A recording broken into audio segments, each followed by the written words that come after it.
What's happening, everyone? Jason Wright here. Sarah's back. I want to get into proposals today because I think this is one of the most time-consuming parts of running a service business, and most people haven't touched it with AI yet.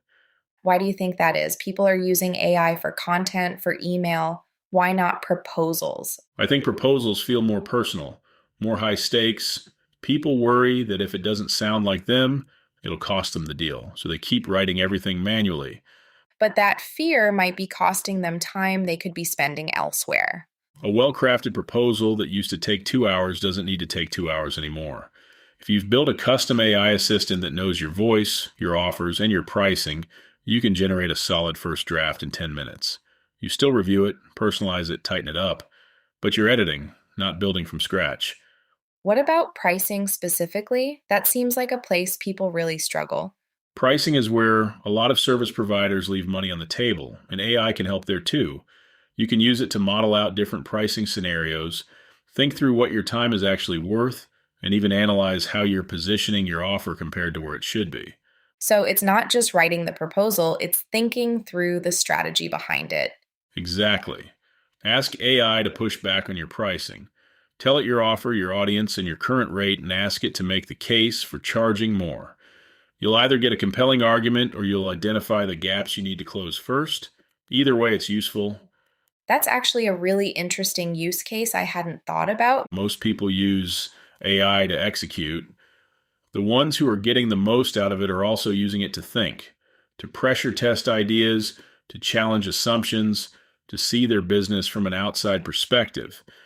What does a proposal look like after you've run it through this process versus before? Is there a noticeable difference in how prospects respond? The ones I've seen go through this process come out tighter and more confident, less fluff, clearer outcomes, better structure. Prospects are busy people. A proposal that gets to the point and speaks directly to their situation closes faster than one that buries the value in paragraphs of background.